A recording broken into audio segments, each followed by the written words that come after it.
Tratando desse tema, né, da criação, e semana passada falamos um pouco sobre a questão da historicidade de Gênesis e a importância de nós que cremos que a Bíblia é a palavra de Deus, ter ciência que não é algo mitológico, que não é algo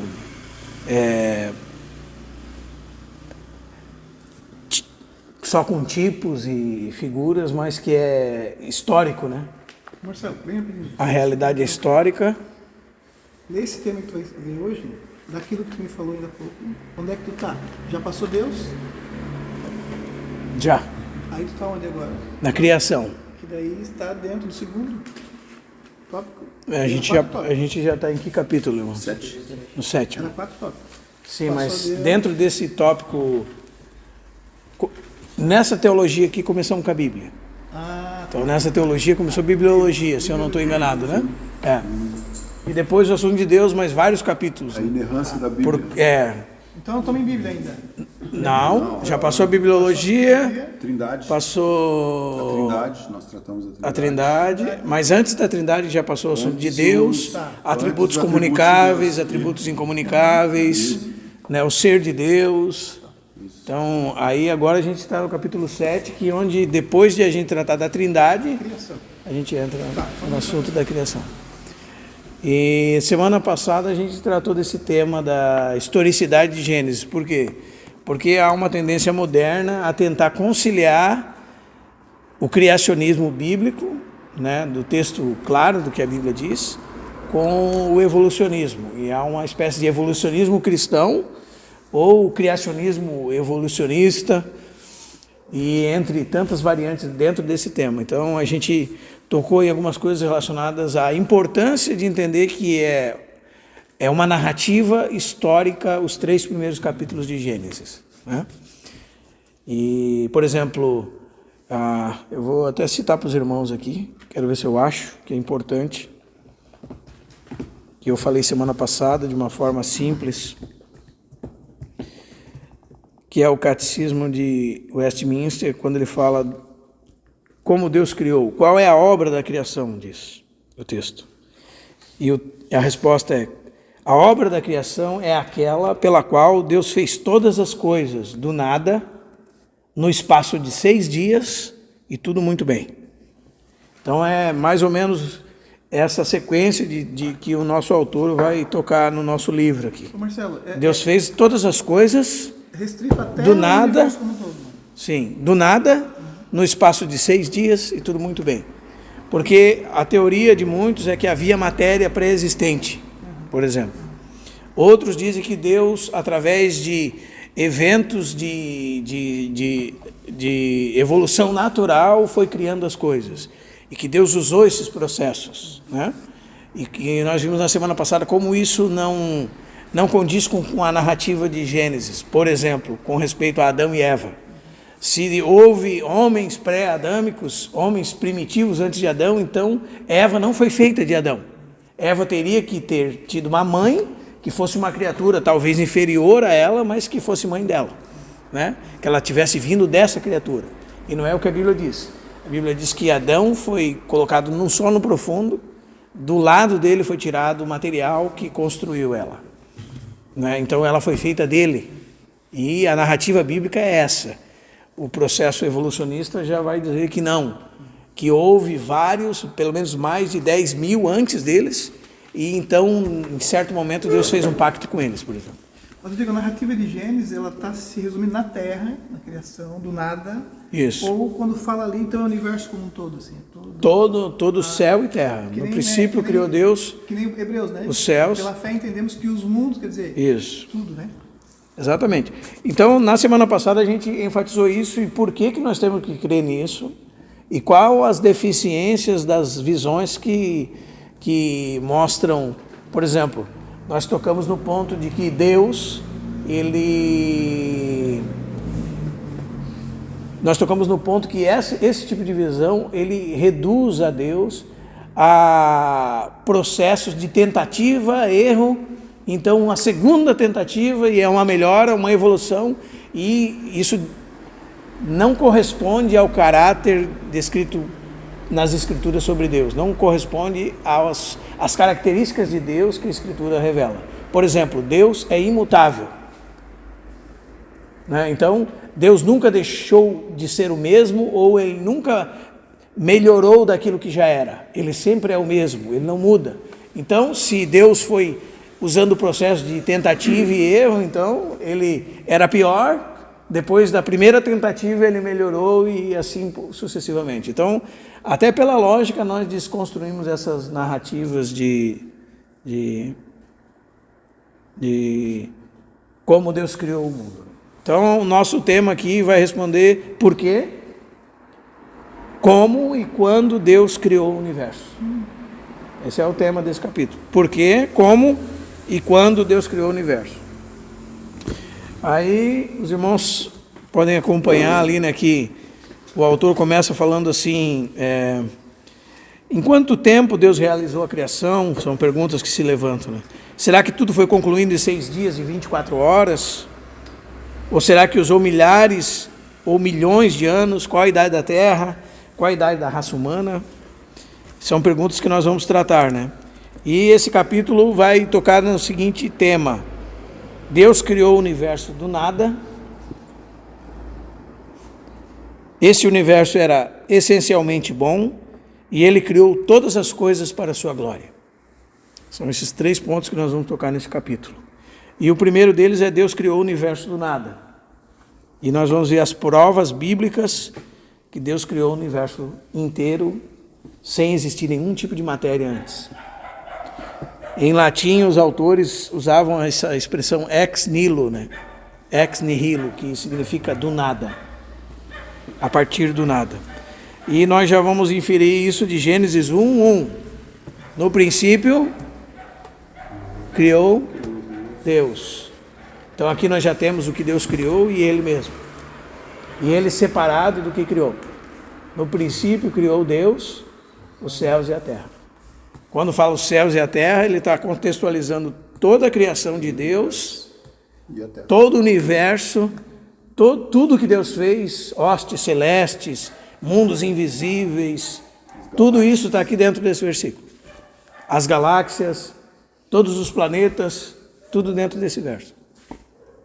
No princípio criou Deus os céus e a terra. E esse é o primeiro ponto que nos demonstra que ele era separado do que ele fez. Quando ele fala céus aqui, ele refere céus assim, tanto o físico, galáxia, como o espiritual, tudo. Que é...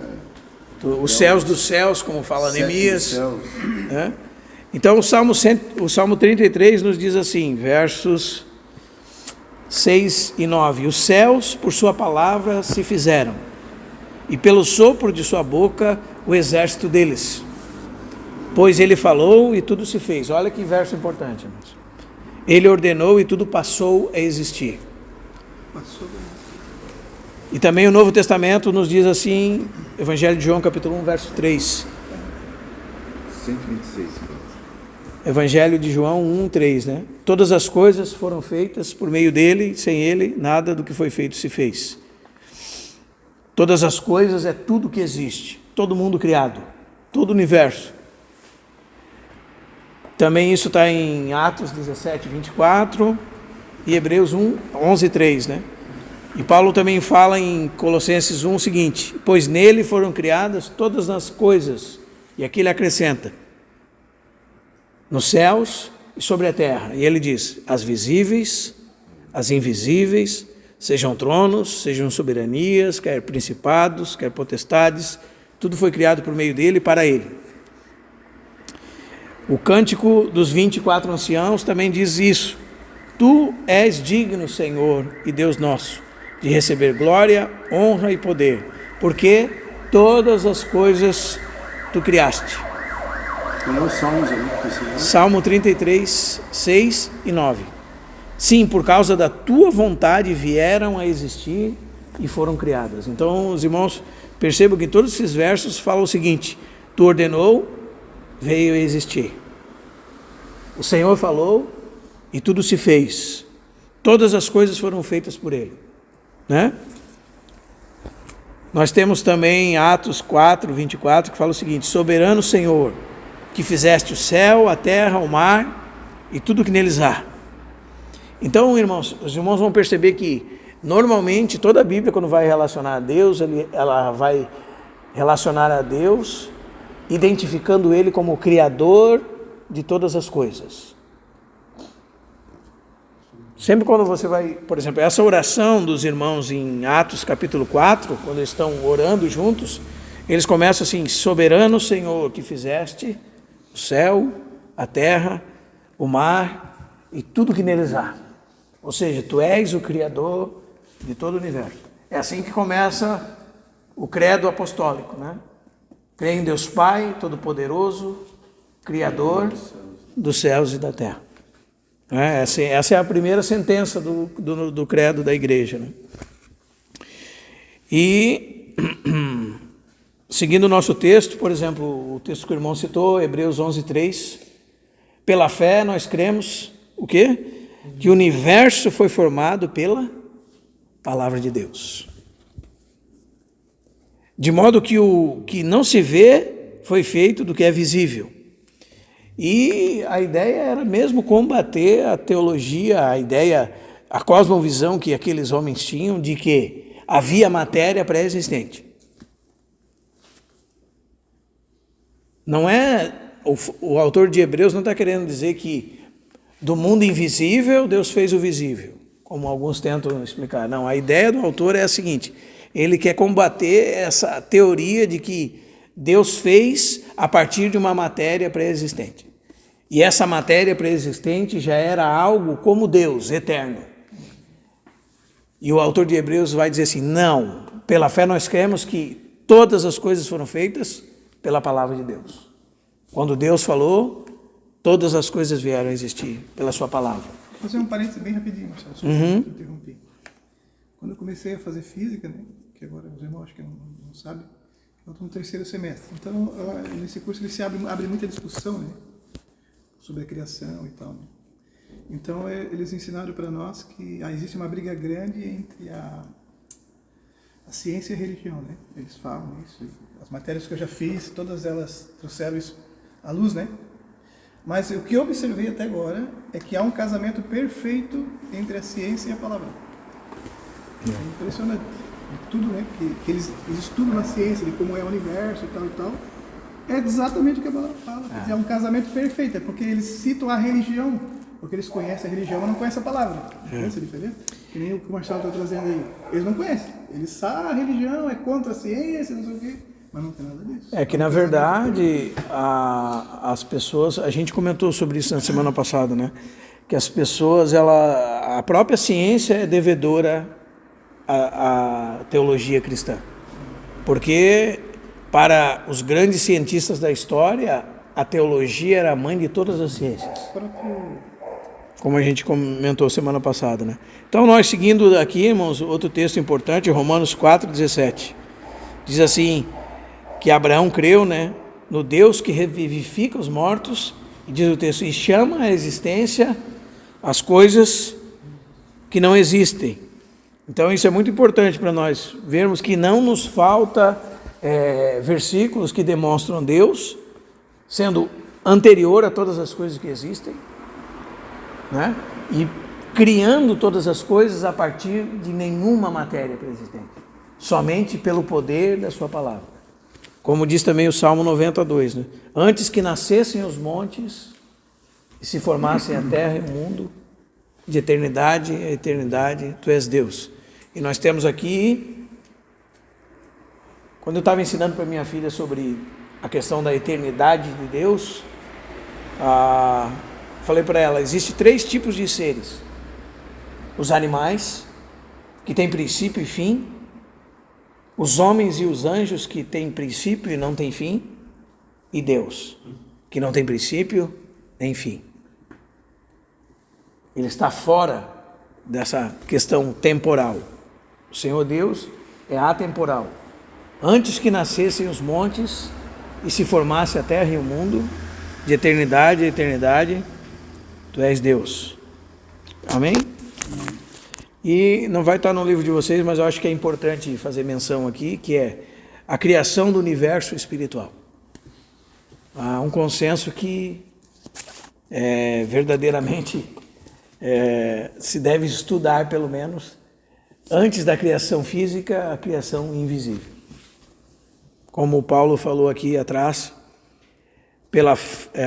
pois nele foram criadas todas as coisas nos céus e sobre a terra, as visíveis e as invisíveis, sejam tronos, sejam soberanias, quer principados e potestades. Aqui está tratando das coisas invisíveis como tronos, soberanias, principados e potestades, que está tratando de toda a categoria de seres celestes, que nós vamos entrar um pouco mais para frente, quando a gente estudar a questão da angelologia, que é o estudo dos seres espirituais, né? Todos que Deus criou, serafins, querubins, anciãos do universo, etc. Então há essa criação do mundo invisível. Essa criação abarca anjos e todo tipo de seres celestes. Amém?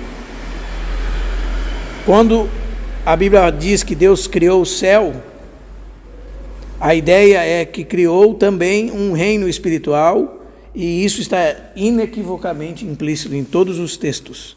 Por exemplo, Apocalipse 10:6, Atos 4:24, também esse texto da oração de Neemias 9:6. Diz assim: só tu és, Senhor, tu fizeste o céu dos céus, e todo o seu exército, a terra e tudo quanto nela há, os mares e tudo que neles há, e tu os preserva a todos com vida, e o exército dos céus te adora. E aqui nós vemos que o exército dos céus, sem dúvida alguma, está se referindo aos anjos e outras criaturas celestes. Pois diz o texto que pois Esdras diz que eles se ocupam na atividade de adorar a Deus. Então, mesmo o exército, essa parte não está no livro. Então, nós tocamos nesse ponto. Deus criou o mundo visível e o mundo invisível. Amém?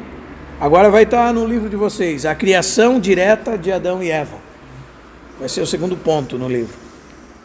Então, a Bíblia ensina que Deus criou Adão e Eva de um modo especial e pessoal. Isso é muito importante, irmãos. E nós vamos ver como isso é importante, e tirar isso de cena é um prejuízo.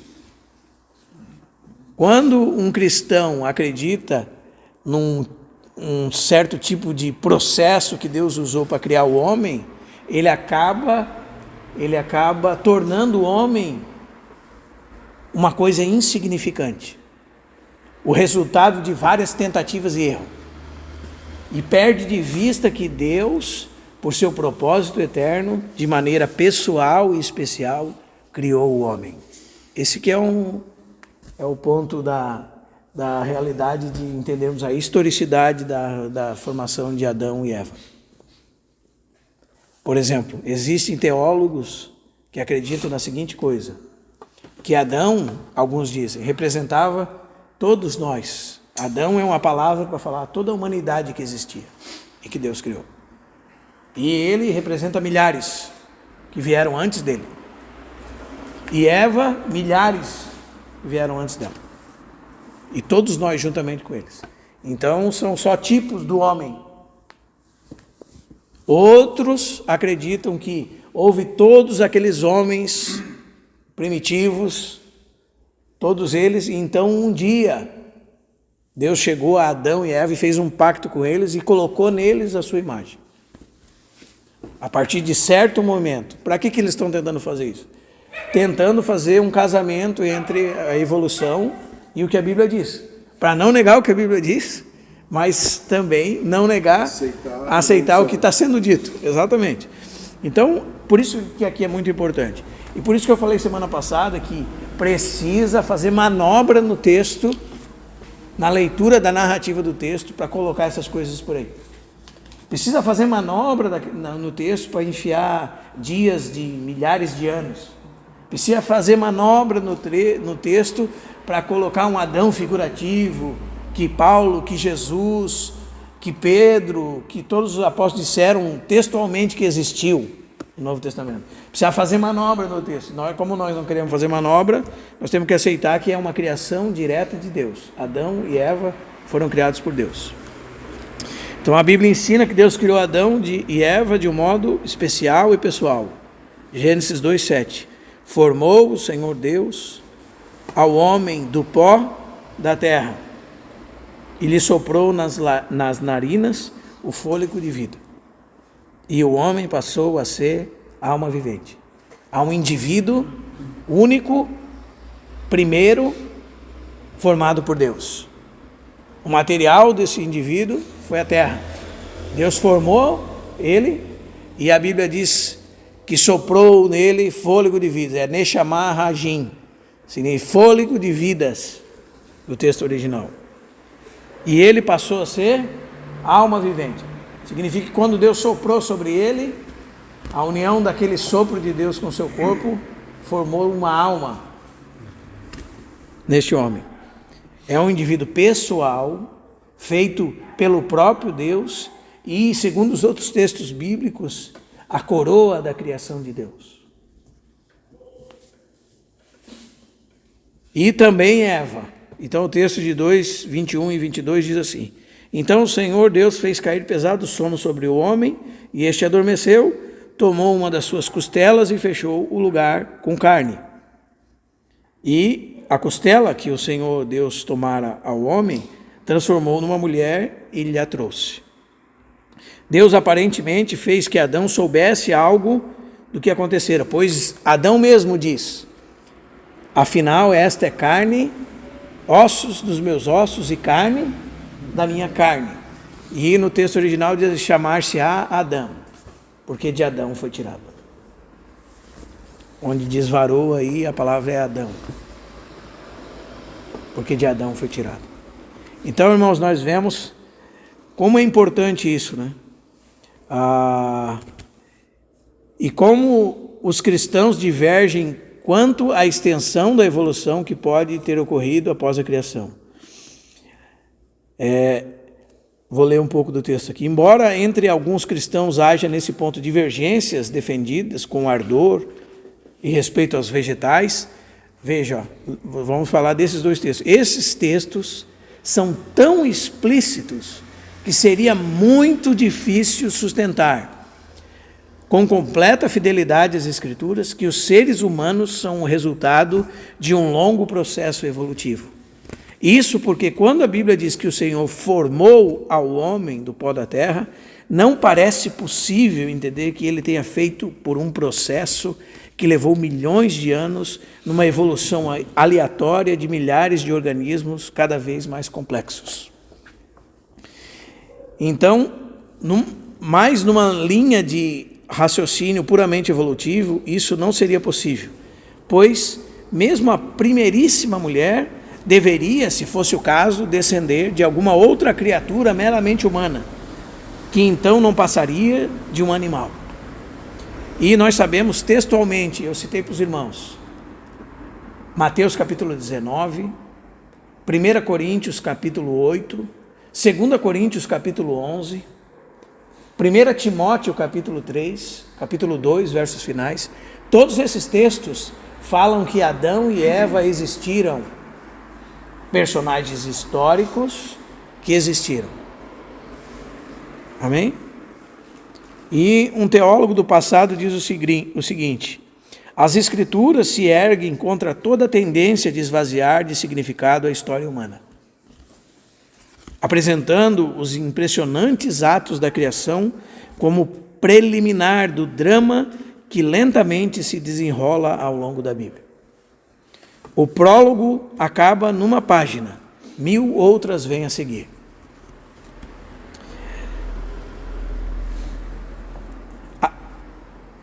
As pessoas que pensam que funcionou em processos evolutivos reduzem nossa aparência a um ponto insignificante.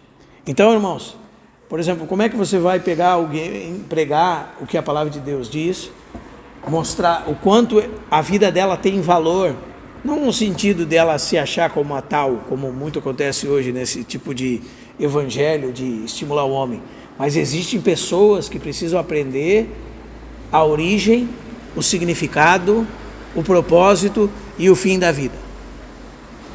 A moral, a origem, o significado, o propósito e o resultado final de todas as coisas.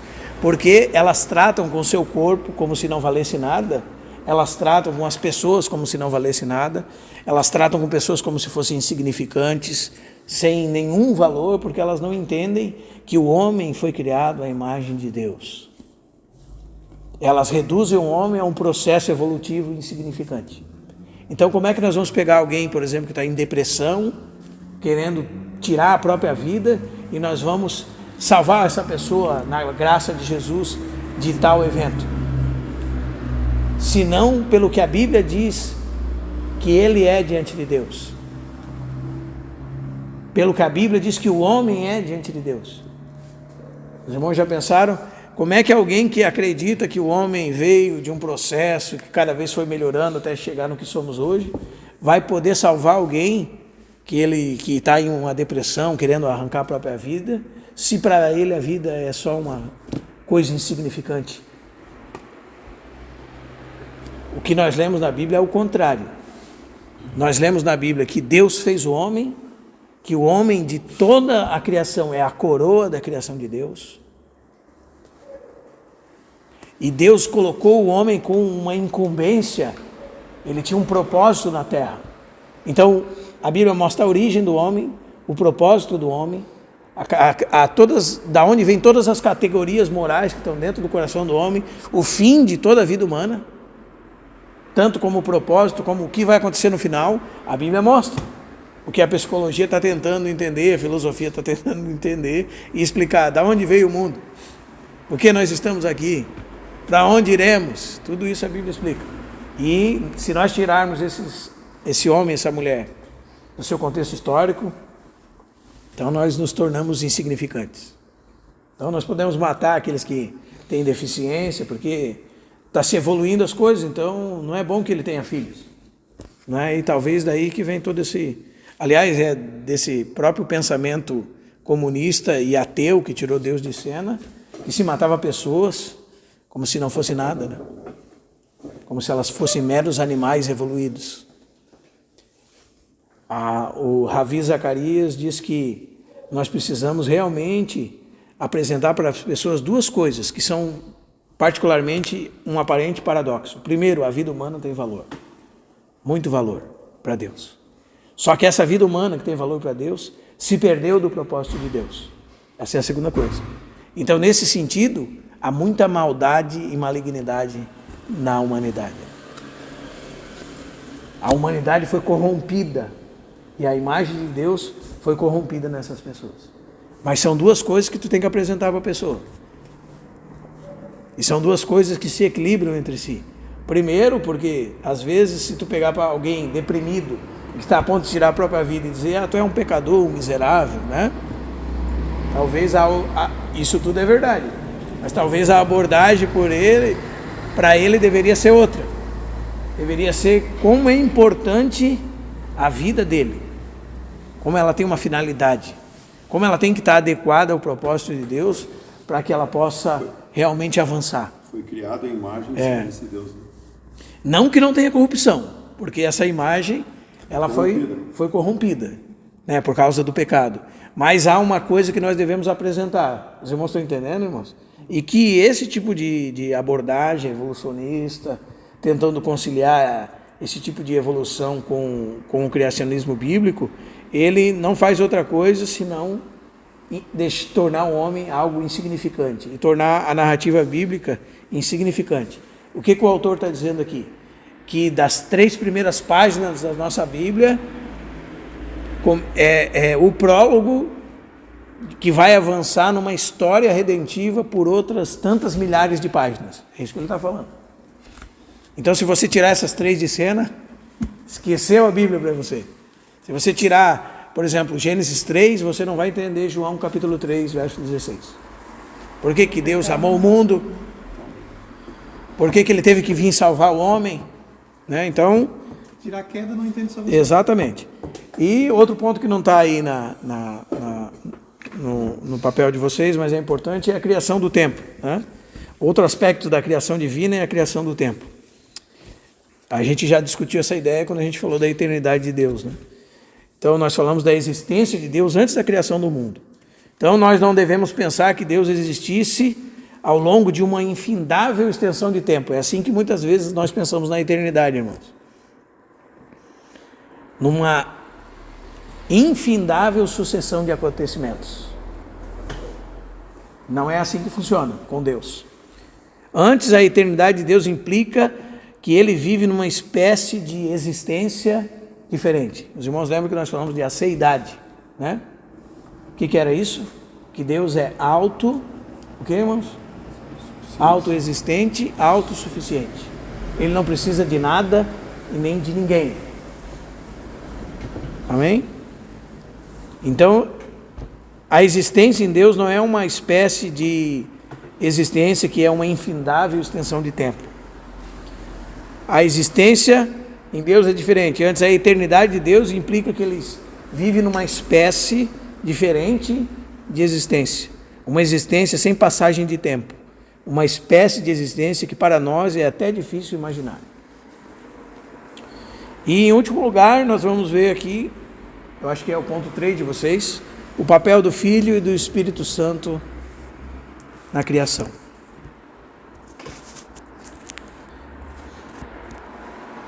Diz assim, Deus o Pai foi o agente primordial ao iniciar o ato da criação. Mas o Filho e o Espírito também tiveram papéis ativos. E nós lemos, por exemplo, 1 de João 1,3, que todas as coisas foram feitas por intermédio do Filho. Isso já está desde Provérbios capítulo 8, bem claro, né, irmãos? Paulo diz que há um só Senhor, Jesus Cristo, pelo qual são todas as coisas. E tudo foi criado por meio dele, Colossenses 1,16, e também um texto muito importante de Hebreus, capítulo 1, verso 2. Nestes últimos dias nos falou pelo Filho, a quem constituiu herdeiro de todas as coisas, por meio do qual fez também o universo.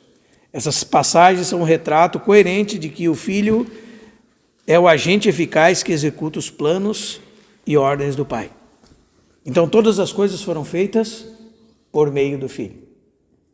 Amém? E, irmãos, eu estava comentando com o irmão aqui, que quando se trata do assunto do Espírito Santo, nós temos que ter um pouco mais de cuidado com ele, para que a gente não perca de vista que o Espírito Santo ele sempre tem um papel um tanto que velado nas Escrituras, né? Ele tem um papel por trás dos bastidores, principalmente na economia divina, né? E muitas vezes as pessoas perderam de vista isso e acabaram esvaziando o Espírito Santo da sua divindade por causa disso, né? Então o Espírito Santo também age na criação. Ele é geralmente retratado como aquele que conclui e preenche da vida a criação divina. Em Gênesis 1:2, o Espírito de Deus pairava sobre a face das águas, indicando uma função preservadora, sustentadora e regente. A ideia da palavra é como uma galinha que choca os seus ovos. Quando fala o texto que o Espírito de Deus pairava sobre a face das águas. Então guarde essas palavras, preservadora, sustentadora e regente. O Espírito, Jó 33:4, o Espírito de Deus me fez, o sopro do Todo-Poderoso me dá vida. Essas passagens do Antigo Testamento são importantes para que percebamos que a palavra hebraica, ruach, em seu contexto diferente, significa espírito, sopro ou vento. Mas em muitos casos não há muita diferença de significado, pois mesmo que alguém resolvesse traduzir algumas expressões como sopro de Deus, ou mesmo vento de Deus, ainda assim seria um modo figurado de referir-se à atividade do Espírito Santo na criação. Portanto, o salmista, ao falar da grande variedade de seres na terra e no mar, diz, e esse salmo é bem importante, envias o teu Espírito, eles são criados. Salmo 104, verso 30. Porém, é escasso o testemunho das Escrituras quanto à atividade específica do Espírito Santo na criação. A obra do Espírito Santo ganha muito mais relevo quando se pensa na inspiração dos autores das Escrituras e na aplicação da obra redentora de Cristo ao povo de Deus. Amém? Nós vamos até aqui hoje, para a gente ir.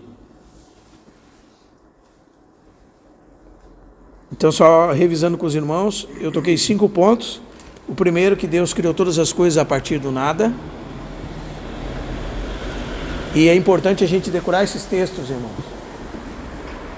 Talvez não, se você não conseguir decorar eles textualmente, mas saber onde é que eles andam. Saber o endereço deles. É importante. Porque uma das coisas que essa atividade de Deus revela é o poder de Deus. Deus fala e as coisas vêm a existir. E esse verbo, como a gente comentou, bará, ele só se relaciona na Escritura com Deus. Porque ninguém cria nada, só Deus cria. Nós todos usamos alguma coisa que Deus criou para fazer. Deus não. Deus fala e as coisas vêm a existir. Só mentira, né? Só mentira. Os irmãos estão entendendo, irmãos? Deus fala e do nada. A gente nem sabe o que é isso, né? Até quando a gente falou sobre Deus, os irmãos lembram que nós podemos dizer que o único que a expressão existir tem que se referir a nós, né? Porque existir é vir a ser. E Deus não veio a ser. Porque para tu vir a ser, tu não existia antes de vir a ser. Deus é. Por isso que o nome dele é esse, eu sou o que sou. Né? E esse verbo é usado só para ele. Então é bom que a gente marque esses versos e saiba que Deus criou todas as coisas do nada. E uma coisa que esse autor não tocou, e eu gostaria de enfatizar para os irmãos, que não vai tocar aqui, é que foi no espaço de 6 dias, com tarde e manhã, e tudo muito bem. Então a gente precisa falar o que a Bíblia fala. 6 dias, e tudo muito bem. Então, falamos também da criação do mundo invisível, e ele só tocou nisso porque nós vamos tocar mais detidamente nisso, quando a gente tocar nessa questão dos seres celestes, que é importante, né? Há tanta confusão sobre isso. Alguns irmãos pensam que tem que ficar nomeando o demônio, né? Dando CPF para demônio. E a gente vai ver que a importância é a gente conhecer sobre essas coisas, mas me parece que Deus não está muito preocupado com Satanás e sua equipe, né? Ele só disse algum tipo de categoria de hierarquia, né? Principados, potestades, dominadores deste mundo, algumas categorias. E muito genéricas na Bíblia, né? Com anjos há questões mais particulares sobre a existência deles e quem são, o que fazem, né? Isso a Bíblia deixa claro. E onde estão e as suas características, isso a gente vai estudar. E são coisas que Deus criou do mundo invisível. Depois nós tocamos na criação direta de Deus, de Adão e Eva, e como é importante a gente ver isso. É só os irmãos lerem o Salmo 8, por exemplo.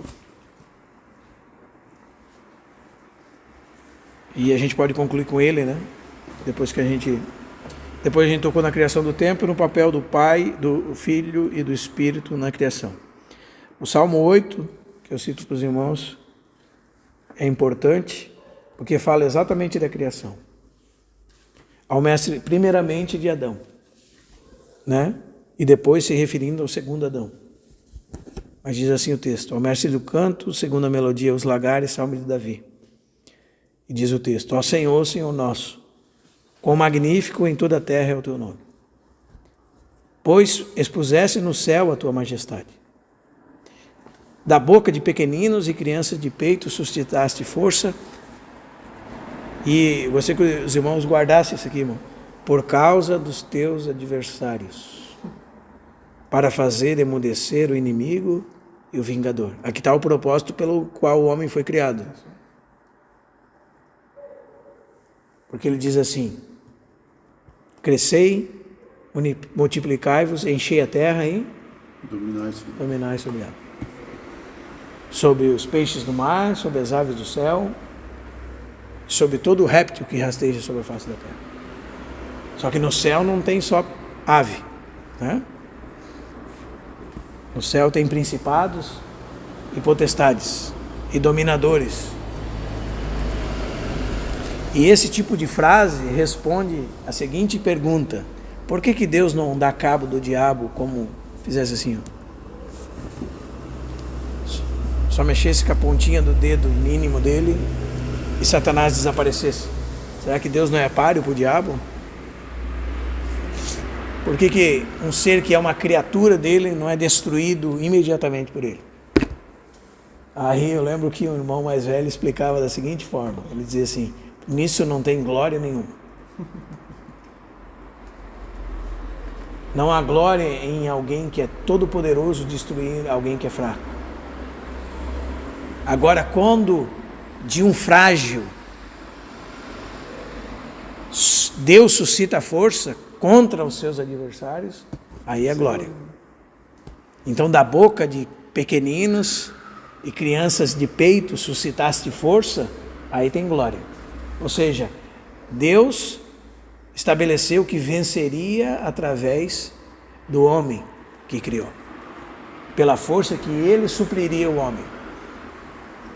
Por isso que Paulo fala em Romanos capítulo 15 que em breve Deus esmagará debaixo dos vossos pés a Satanás. Marcelo, Satanás como vara para nós, tem alguma Amém? relevância ou não? Oi? Satanás como vara para nós, tem alguma relevância ou não? Bíblica? Como um agente de Deus de correção? Como uma vara. A gente já comentou em outras vezes aqui que ele é o sparring de Deus, né? Para o nosso treinamento, muitas vezes. Então, por causa dos seus adversários, para emudecer o inimigo e o vingador. Olha só, irmãos, como na mente do salmista está Gênesis 1, Gênesis 2, Gênesis 3. Quando contemplo os céus, o quê?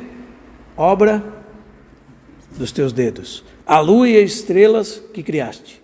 Aí ele diz, o que é o homem para que te lembre deles? E o filho do homem para que o visites? Fizeste-o, no entanto, por um pouco menor do que os anjos, e de glória e honra o coroaste. Deste-lhe domínio sobre as obras da sua mão, e sobre os seus pés tudo o puseste. Ovelhas e bois, todos, e também os animais do campo. As aves do céu, os peixes do mar, e tudo que percorre as sendas dos mares. Ó Senhor, Senhor nosso. Quão grande é o teu nome por toda a terra. E eu disse para os irmãos, primeiramente esse texto está se referindo ao homem que Deus criou. Depois esse texto é usado pelo autor de Hebreus para se referir a Cristo, né? Como o segundo Adão, como o último Adão e o segundo homem, melhor dizendo. Mas a primeira aplicação desse texto é para o homem que Deus criou.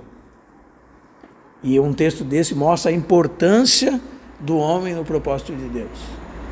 Então, não é algo de pouca relevância para nós, amém, irmãos? Aquela parte que diz quem é o homem para que dele te lembres? Sim. Depois é aplicado em Hebreus para se referir a Cristo, né? Fizeste-o por um pouco menor que os anjos, também depois é usado para se referir à encarnação de Cristo em Hebreus. Falar, né, que não vemos agora, mas vemos porém aquele Jesus, né? Isso. Então, irmãos, os irmãos veem num texto como esse que a vida humana, ela não é uma vida que ela deve ser usada para coisas secundárias. Cada homem, cada mulher, ela tem um propósito diante de Deus, porque foram criados à imagem de Deus. Então tem bastante importância isso aqui, né?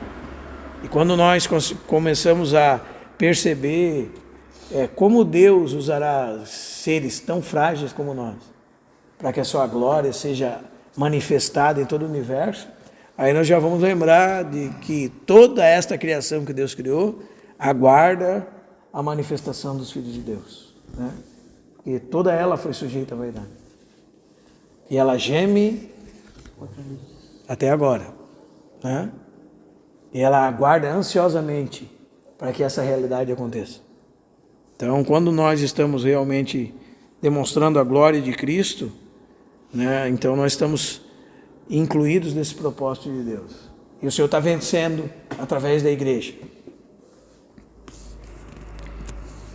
E como é que isso acontece na prática na nossa vida? Bom, o irmão vai passar por uma situação que realmente ele olha para ele e diz assim: Senhor, eu sou insignificante para conseguir passar por isso. Aí o Senhor diz assim: eu sei mesmo que você é insignificante. Essa é a ideia. É mesmo. A questão é que eu não sou insignificante e de ti vou extrair glória na presença de todos os meus inimigos. Aí realmente as pessoas vão olhar para a igreja, irmãos, vencendo em Deus, e vão dizer assim: Deus é gracioso, Deus é glorioso. Deus é com eles. Né? Então que o Senhor nos ajude a considerar essas coisas, porque às vezes a gente vê esses assuntos teológicos, né? Porque às vezes a gente pensa que se divide muito, né? E daí a gente pensa que não tem nenhum tipo de aplicação prática. Mas realmente a gente entender por que Deus nos fez, para que Deus nos fez, o modo como Ele nos fez e a posição que Ele colocou o homem diante de toda a criação e a importância do homem. Vou dar mais um exemplo para os irmãos. Por que os animais hoje são considerados mais do que os seres humanos? Por que as árvores são mais importantes que os seres humanos? Por que você você dá uma machadada na cabeça de alguém, você pega 1 ano em cadeia? Se você matar um cachorro, você vai pegar 6. Por que se você cortar uma árvore, você vai para a cadeia? Por que você escapa assim e responde em liberdade se você dá uma surra na mulher, ou tal coisa, ou tal coisa? Por quê? Porque isso aqui está fora do lugar. Porque esse tipo de conhecimento real e genuíno de Deus e do que Deus fez e o lugar de cada coisa que Deus fez está fora do lugar. Então, por causa disso que alguém chuta um mendigo na rua e junta um cachorro e gasta 7 mil no hospital. Por causa disso aqui, né? Que a nossa sociedade está nessa condição. Então, me envergonho também com esse homossexualismo exacerbado que tem aí, né? Esse exagero. Isso é uma vergonha, isso é para atacar a criação do Senhor. Sim. E uma questão além disso, assim, já falando de propósito, Deus nos fez para que nós fôssemos parecidos com Ele, no seu caráter, né? Satanás deseja que os homens sejam parecidos com ele, né? Por isso que nós vemos tantas pessoas arrancando fora a orelha, o nariz, pintando o fundo dos olhos, porque da mesma forma que Deus deseja que os homens sejam parecidos com Ele, porque foram feitos à imagem dele para representá-lo, Satanás quer destruir isso, né? Completamente. E como ele se tornou um monstro, ele deseja que a humanidade se torne como ele, pervertida, corrupta. Então ele tem trabalhado para isso, né? Nós temos visto isso acontecer. E tudo isso é fruto de, às vezes, de entender mal. E usa mentira, né? Fruto de entender meio mal essas coisas. Sem dúvida nenhuma, a maioria dos irmãos que consideram essas questões falam que esse tipo de teorias de processos evolutivos estão, se não, a serviço do diabo para corromper a verdade. E daí, por isso que se nós cremos na Bíblia, nós não podemos tentar harmonizar essas coisas. Eles já chegaram a esse resultado partindo do pressuposto que Deus não existe. Então, se nós somos um pouco inteligentes, né? Então nós não vamos, por exemplo, eu estava falando da física, seguir com eles. A física, ela não estuda, por exemplo, somente Darwin. Então, às vezes as pessoas falam, porque a ciência, ela contesta a palavra, né? Mas para quem estuda, né? No caso, eu estudo física. Sim. a coisa é muito vasta, né? É muita coisa para estudar. São várias pessoas, né? E eles freiam quando eles falam em Newton. Porque Newton, ele tinha uma visão da palavra muito assim... Ele considerava muito porque ele conseguia enxergar Deus na ciência. Sim. Ele considerava. E aí a ciência refuta Newton para não entrar nessas questões de dar razão ele deu com a palavra. Então é muito interessante. Tirou Deus de cena, sobra pouco para nós. Né? E tem autores ali, né? Considerou isso. Sim. Eles tinham uma vida cristã. Né? Assim, então é interessante.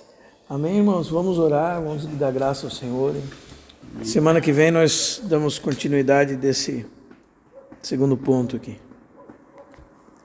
Pai, nós te damos graças a Ti por essa noite, pela vida dos irmãos, pela bênção que é estarmos juntos.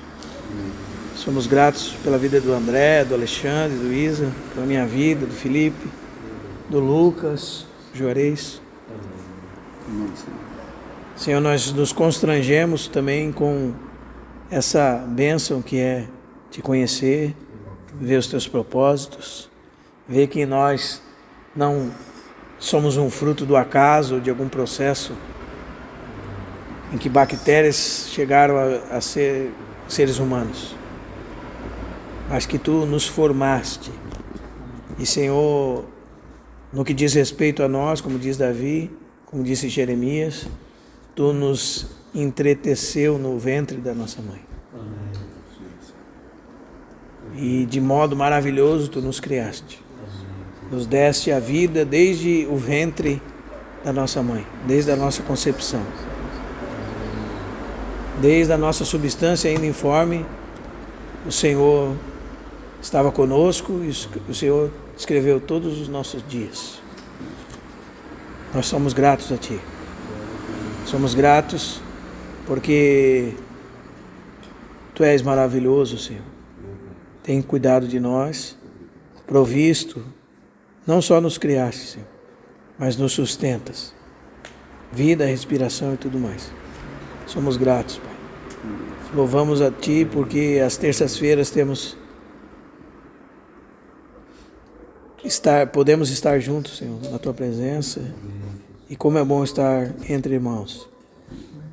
Graças a Ti, Senhor, por esse dom inefável. Graças Te damos, Senhor.